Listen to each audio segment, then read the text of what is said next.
Breaking news.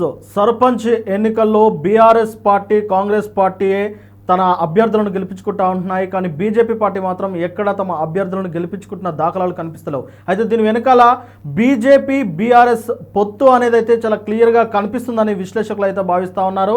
వారి పొత్తుపై కూడా BJP కార్యకర్తలు కాస్త గుర్రుగా ఉన్నట్లు తెలుస్తూ ఉన్నది. అయితే కొన్ని గ్రామాల్లో బీఆర్ఎస్ బీజేపీ లోపాయకర ఒప్పందాలు కుదుర్చుకుంటా ఉన్నాయి. ఎందుకంటే బీఆర్ఎస్ పార్టీ అక్కడ గెలిస్తే, సర్పంచ్ క్యాండిడేట్గా గెలిస్తే ఖచ్చితంగా బీజేపీ క్యాండిడేట్గా వార్డు మెంబర్గా గెలిచిన అభ్యర్థికే ఉప సర్పంచ్ ఇవ్వాలనే ఒక లోపాయకార ఒప్పందంతో వారి మధ్య ఒక కుమ్మక్కు జరిగి ఆ ఎన్నికల ప్రచారాల్లో బీజేపీ తన ప్రచారాన్ని తప్పించుకొని బీజేపీ క్యాండిడేట్కి ఉప సర్పంచ్ ఇచ్చేలా ప్లాన్ చేస్తున్నట్లయితే కొంతమంది విశ్లేషకులు అయితే భావిస్తూ ఉన్నారు. అంతేకాకుండా మరికొన్ని గ్రామాల్లో సర్పంచ్ క్యాండిడేట్లుగా కాంగ్రెస్ అభ్యర్థి ఉంటే కాంగ్రెస్ అభ్యర్థుల తరపున అంటే కాంగ్రెస్ అభ్యర్థులు ఉంటే ఇక పోటీ చేయడం ఎందుకని బీజేపీ అభ్యర్థులు ఉపసంహరించుకున్న కొన్ని దాఖలాలు అయితే కనిపిస్తూ ఉన్నాయి. మొత్తం మీద బీజేపీ స్వతహాగా తన చేతులతో తానే బీజేపీని బొందపెట్టుకుంటుంది అని చెప్పేసి విశ్లేషకులు అయితే భావిస్తూ ఉన్నారు. ఇప్పటికే క్షేత్రస్థాయిలో బీజేపీకి క్యాడర్ లేదన్న విషయం అందరికీ తెలిసిందే. కేవలం అర్బన్ ఏరియాల్లో మాత్రమే బీజేపీ తన ప్రాబల్యాన్ని చూపుతూ ఉన్నది. కానీ క్షేత్రస్థాయిలో ముఖ్యంగా రూరల్ ప్రాంతాల్లో, పల్లె ప్రాంతాల్లో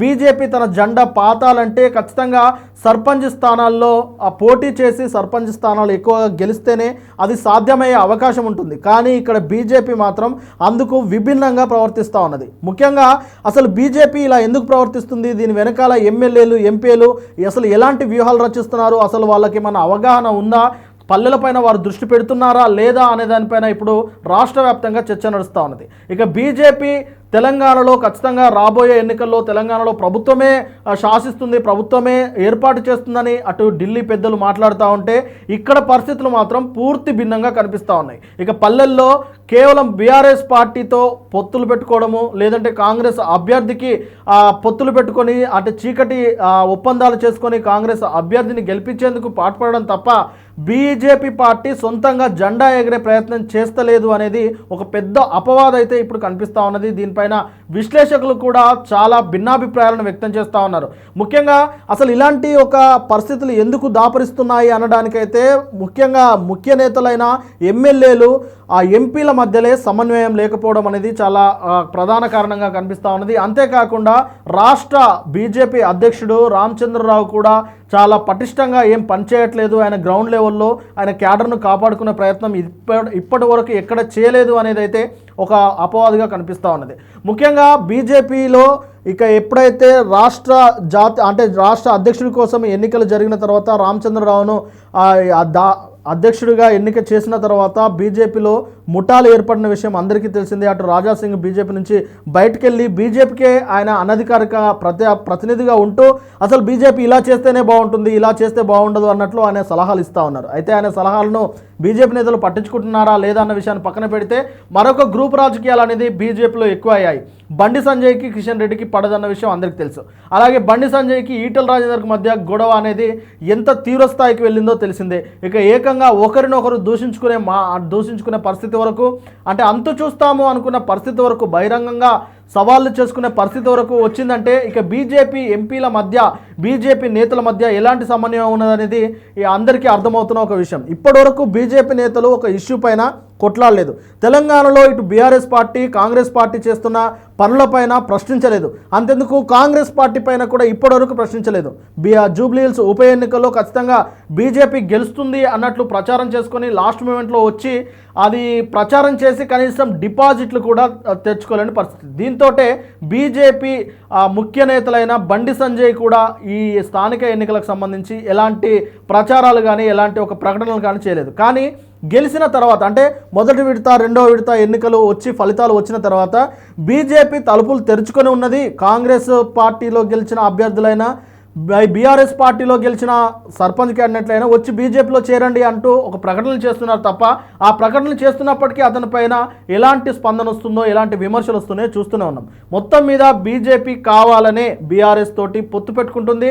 కొన్ని గ్రామాల్లో కాంగ్రెస్తో పొత్తు పెట్టుకోవడము ఇష్టం లేక, లేదంటే బీఆర్ఎస్ అక్కడ గెలవదని తెలిసినప్పుడు బీజేపీ కూడా అక్కడ సరెండర్ అవడం అనేది చాలా గ్రామాల్లో కనిపిస్తుంది అనేది విశ్లేషకుల అంచనా. ఇలాంటి నేపథ్యంలో బీజేపీ పార్టీ అసలు తెలంగాణలో ఉంటుందా, అసలు బీజేపీ ప్రస్తావన ఉంటుందా లేదా అనేది చాలామంది ఆలోచిస్తూ ఉన్నారు. ఇప్పటికే ప్రధాని నరేంద్ర మోడీ సైతం ఎంపీలకు చివాట్లు పెట్టినట్టయితే తెలుస్తూ ఉన్నది. మొత్తం మీద ఇప్పటివరకు గ్రామ పంచాయతీల్లో పక్కన పెడితే తెలంగాణలో కనీసం తెలంగాణ రాష్ట్రంలోనైనా 2వ స్థానంలో బీజేపీ పార్టీ ఉండేలా మీరు చర్యలు తీసుకోండి, కార్యక్రమాలు చేపట్టండి అని చెప్పేసి పీఎం నరేంద్ర మోడీ గారు అయితే విపరీతంగా వారిపైన ఒత్తిడి తీసుకొస్తున్నట్టు తెలుస్తూ ఉన్నది. ఏది ఏమైనప్పటికీ ఎంపీలలో సమన్వయం లేకపోవడం, ఎమ్మెల్యేల్లో సమన్వయం లేకపోవడంతో ఎమ్మెల్యేలు ప్రాతినిధ్యం వహిస్తున్న నియోజకవర్గాల్లో వారి సొంత గ్రామాల్లో కూడా ఓడిపోయే పరిస్థితి బీజేపీకి ఉంటుందంటే ఇక బీజేపీ జెండా ఎగురుతుంది అని చెప్పే మాటలు అవి గాలి మాటలు, ఉత్త మాటలుగానే అందరూ విశ్లేషకులు అయితే భావిస్తూ ఉన్నారు. చూడాలి మరి 3వ విడత గ్రామ పంచాయతీ ఎన్నికలు అయితే రేపు ఉదయం జరుగుతున్నాయి. ఇక రేపు సాయంత్రం వరకు ఫలితాలు వచ్చే అవకాశం ఉంటుంది.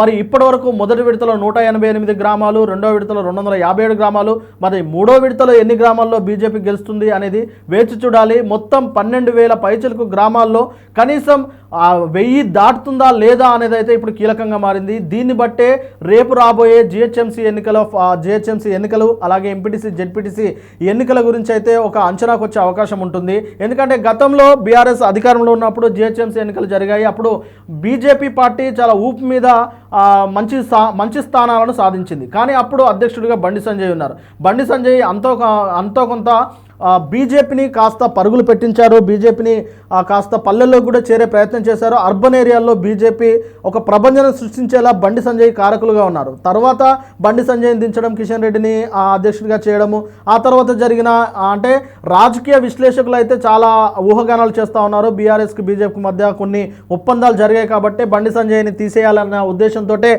కిషన్ రెడ్డిని ఎక్కించారు. దాని వెనకాల ఖచ్చితంగా అంటే పై స్థాయిలో ఢిల్లీ స్థాయిలో ఒప్పందాలు జరిగాయి అన్నట్లు కొంతమంది విశ్లేషకులు చెబుతున్నప్పటికీ అది నిజాలు ఏంటనేది బయటకు తెలియదు. కానీ ఇప్పుడు పరిస్థితులు మాత్రం చాలా భిన్నంగా కనిపిస్తూ ఉన్నాయి. బీజేపీ పార్టీ ఇక తెలంగాణలో తన జెండా ఎగిరే పరిస్థితి కనిపించట్లేదనేది ఒక షాకింగ్ విషయాలను అయితే విశ్లేషకులు చెప్తా ఉన్నారు. చూడాలి మరి బీజేపీ పార్టీ ఇలాంటి విషయాలను పరిగణలోకి తీసుకొని తనను తాను సవరించుకొని ముందుకు వెళ్తుందా లేదా అనేది వేచి చూడాలి.